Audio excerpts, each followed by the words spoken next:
accelerate the wheel of Dhamma, subscribe the channel and press the bell icon. Maharashtra, Buddhist magazine, propagation of the Buddha's teaching. Karuna Sitala Hadayam Panya Pajota Vihatamang Sanara Maraloka Guru Vande Sugatang gate vimuttamang.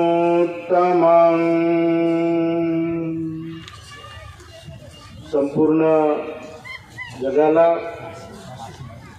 ज्यांनी सुखशांती मानवतेचा संदेश दिला असे विश्व शांतीदूत महाकारुणिक तथागत भगवान Buddha Bodhisattva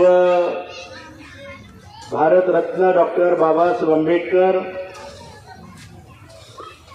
happy science आणि अखिल भारतीय बौद्ध धम्म ज्ञानसागर प्रसारक मंडळ मावसाळा आणि जपान यांच्या संयुक्त विद्यमाने जपान येथील धम्मगुरू यांच्या प्रवचनाच्या कार्यक्रमाच्या प्रसंगी उपस्थित आदरणीय पूज्य भदंत क्षेमधम्मोजी महाथेरो यांनी या सुंदर अशा कार्यक्रमाचं आयोजन केलं. जपानमध्ये जाऊन मैत्री प्रस्थापित केली अशा आदरणीय पूज्य भदंत यश प्रज्ञाबुधीजी भिक्खू सारीपुत्र भिक्खू रत्नबुधी आणि संपूर्ण भिक्खू संघ सर्व श्रद्धावान बौद्ध उपासक उपासिका जपान येथील सर्व धम्मगुरू बंधू आणि भगिनींनो, आपण जपान येथील धम्मगुरूचं त्यांच्या शब्दामध्ये त्यांचं मनोगत आपण ऐकलेला. तुम्ही एका ठिकाणी बसून राहिला त्याच्यातून आपल्याला एक गोष्ट लक्षात येते की त्यांची जवळ जाऊन ते मराठी भाषा बोलण्याची किती तळमळ आहे, जिज्ञासा आहे. मराठी भाषा जाणून घेण्याची त्यांची आवड कशी आहे. त्यांना मराठी भाषा येत नसली तरी सुद्धा जपान मिक्स मराठी भाषा बोलून म्हणजे तुमच्याबद्दल एक आपुलकी जिव्हाळा प्रेम निर्माण करण्यासाठी आणि ही सद्भावना त्यांनी आपल्या मनोगतामध्ये व्यक्त केलेली आहे. आपण या बुद्धभूमी मावसाळा या पवित्र अशा बुद्धभूमीच्या परिसरामध्ये आज आपण जपानच्या धम्मगुरूंची धम्मदेशना ऐकायला आलेला आहात आणि हे निसर्गमय वातावरण सुंदर असं वातावरण आहे आणि म्हणून आपण सातत्यानं वारंवार या ठिकाणी प्रत्येक पौर्णिमेला कार्यक्रम होत असतात आणि म्हणून आजूबाजूच्या सर्व खेड्यातल्या उपासक उपासिकांनी या बुद्धभूमी मावसाळ्याच्या या पवित्र भूमीवरती आपण आलं पाहिजे. प्रत्येक पौर्णिमेला आलं पाहिजे आणि प्रत्येक पौर्णिमेला येऊन या ठिकाणी अष्टशील उपोषण व्रताचं पालन केलं पाहिजे. बुद्ध वंदना घेतली पाहिजे. आपल्या मुलावरती मुलींवरती चांगले संस्कार दिले पाहिजे. ज्या संस्कारातून मनुष्य घडत असतो बनत असतो चांगले संस्कार देण्यासाठी यासाठी या बुद्धविहाराची निर्मिती केलेली आहे. आपण मागची जी ज्येष्ठ पौर्णिमा आहे त्या ज्येष्ठ पौर्णिमेला सुद्धा अतिशय महत्वाचं स्थान होतं. आपण बुद्ध भगवंताच्या काळातल्या दोन घटना या ज्येष्ठ पौर्णिमेला घडल्या होत्या. ही पहिली घटना आहे की तथागत भगवान बुद्धांना बुद्धत्व पद प्राप्त झाल्यानंतर तथागत बुद्ध ते बोधिवृक्षाखाली अनुलोम प्रतिलोम म्हणून प्रसिद्ध समुद्भव सिद्धांताचं चिंतन मनन करत त्यांनी पहिला आठवडा घालवला. दुसरा आठवडा मुचिलिंद सरोवर, अजपाल वृक्ष आणि त्यानंतर अजयाच्या वृक्षाजवळ जेव्हा भगवान बुद्ध आठवडा घालत होते तेव्हा तपस्वी आणि भल्लिक हे दोन व्यापारी आपल्या उत्कल देशाहून आले होते.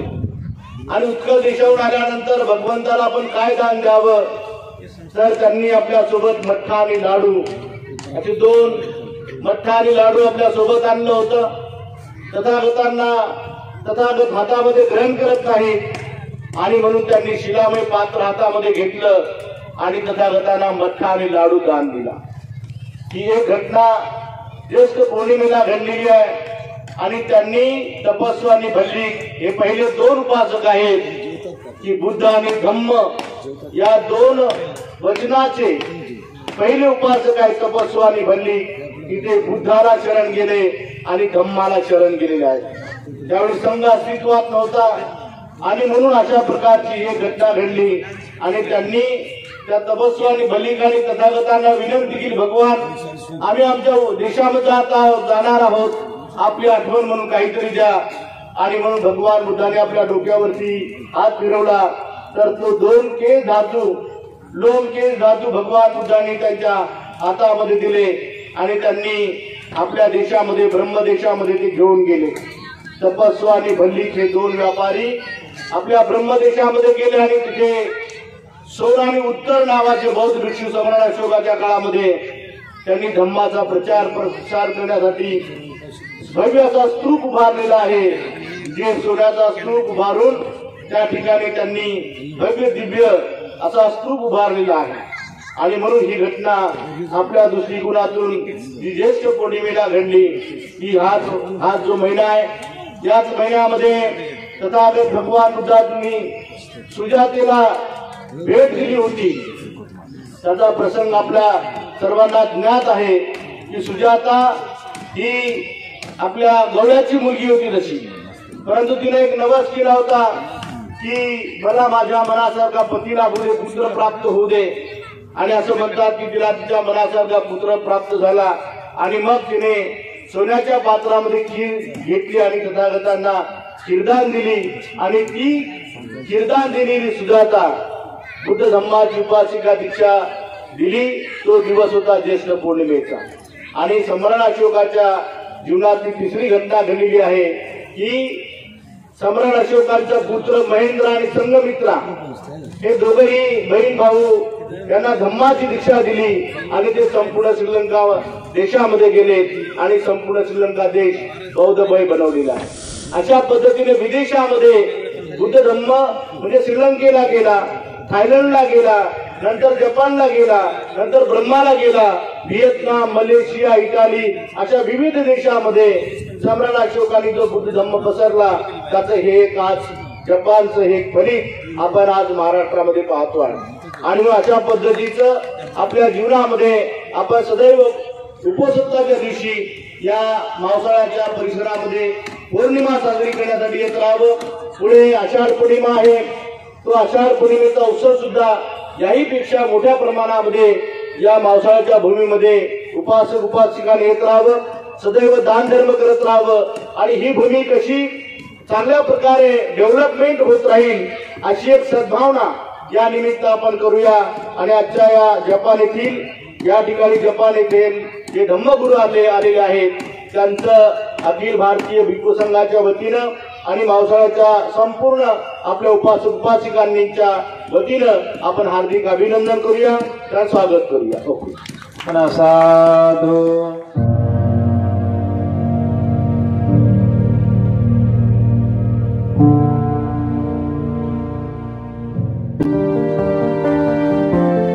To accelerate the wheel of Dhamma, subscribe the channel and press the bell icon.